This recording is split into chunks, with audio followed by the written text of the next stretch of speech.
It was the summer of 1989, and the small, sleepy town of Crescent Falls glowed beneath the golden sun. Surrounded by dense forests, rolling hills, and lush meadows, the town's greatest treasure was Mirror Lake, a vast expanse of water that shimmered like glass, its surface reflecting the cerulean sky. But beneath the seemingly tranquil waters, a dark and ancient secret lurked, one that no one dared to speak of. Ethan and Clara, childhood friends who had grown into daring teenagers, spent their summer days exploring the lake. Ethan, the thrill seeker of the two, was always drawn to the mysteries the world had to offer, while Clara, the more cautious one, preferred the quiet peace of reading beneath the shade of an old willow tree that grew near the water's edge. One warm afternoon, while they sat skipping stones across the lake, an elderly man named Mr. Porter passed by. He was the town's eccentric recluse, a man whose wild, untamed beard and gaunt face matched the strange stories he was known for. As he shuffled past, his pale eyes fixed on the lake, and his voice cracked with fear. "Stay away from the deep end," he warned, his words slithering out like a bad omen. "There's a shadow beneath the lake.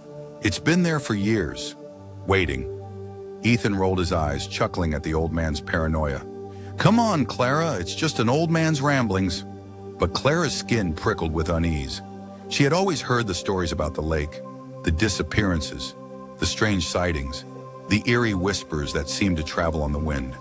She had never put much stock in them. Until now. "What did he mean?" Clara asked, her voice trembling slightly. Ethan laughed it off. "Probably just a superstition."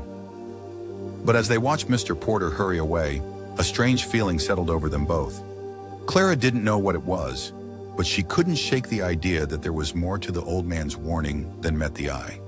Yet despite her growing unease, it was Ethan's curiosity that drove them toward the lake the very next day. The sun hung low in the sky as they rented a small rowboat and set out onto Mirror Lake. The water was unnaturally still, so calm that it was almost as if time itself had stopped. No chirping birds, no rustling leaves, only the soft sound of their oars dipping into the glassy surface. As they reached the center of the lake, a sudden chill washed over them, and the sun's warm rays seemed to falter, unable to penetrate the thick darkness that lay beneath. Ethan peered into the water, his eyes narrowing in thought. "Did you see that?" he whispered, pointing toward a shadow that seemed to move beneath the surface. Clara's heart skipped a beat. "It's probably just the current," she murmured, though she couldn't quite explain the fear creeping into her chest. "No, look," Ethan insisted. "It's moving on its own. There's something down there." Before Clara could protest, the boat lurched, rocking violently as though something massive beneath them had stirred. Clara screamed, her hand flying to Ethan's arm to steady him as the boat swayed dangerously. The shadow beneath them shifted, swirling like a living creature, and for a split second, it seemed as though the water was reaching up to pull them in. Frantically, they paddled back to shore, their breaths shallow, hearts pounding. They didn't speak a word during the trip, the weight of their fear too heavy to bear. The next day, Ethan couldn't stop thinking about what they had seen. There had to be an explanation, he told himself. But what if there wasn't? What if the stories were true?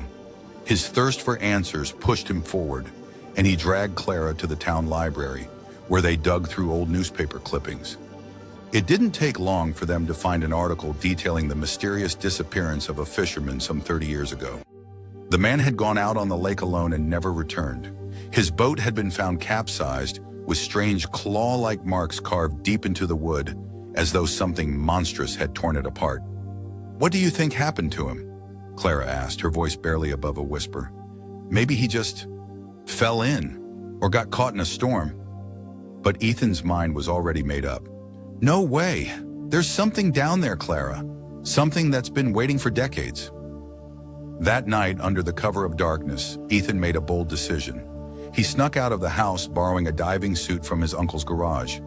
When Clara found out, she followed him to the lake, desperate to stop him before it was too late. "You're crazy," she pleaded, clutching his arm. "Please don't do this." But Ethan's mind was made up. "I need to know what's down there." Reluctantly, Clara agreed to wait on the boat while Ethan dove into the depths of Mirror Lake. her heart pounding in her chest as she watched him disappear beneath the surface. Time seemed to stretch on forever. The lake was silent, unnervingly so. Only the faint ripples of the water disturbed the perfect stillness. Clara gripped the boat's edge, her knuckles white with fear, every second feeling like an eternity. Then at last, Ethan's voice echoed from beneath the surface. "There's something down here, Clara. Something ancient," he called up to her, his voice full of awe and terror. "I think it's a creature." Clara's breath caught in her throat. "What do you mean?" Ethan's flashlight beam cut through the murky water as he swam deeper, his heart pounding in his chest. He found a rusted anchor, tangled in weeds, and then the remains of a boat, its timbers cracked and shattered. The piece of wood looked like the one from the old fisherman's story. Suddenly, the temperature of the water dropped and his flashlight flickered.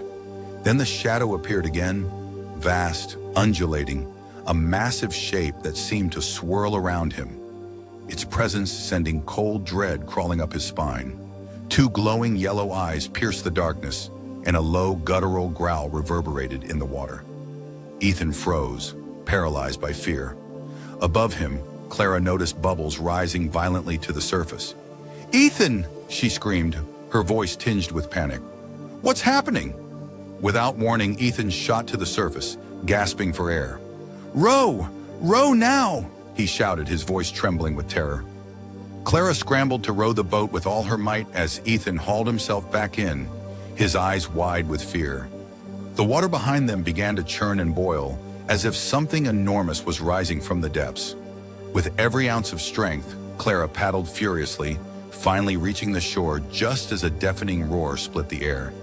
They turned to look, and for the briefest moment, they saw it. A massive, dark shape retreating into the depths, disappearing as quickly as it had appeared. The two friends never spoke of their terrifying experience again, but they carried the weight of that encounter with them for the rest of their lives. They visited Mr. Porter one last time, and he confirmed the old legend. The shadow beneath the lake was an ancient guardian, a creature of the deep that protected the secrets of the lake. The fisherman who had vanished all those years ago had disturbed its peace, and the guardian had claimed him as a warning. Ethan and Clara realized that some mysteries were better left unsolved. They had learned to respect the power of nature and the ancient forces that lurk just beneath its surface. Some things were never meant to be uncovered.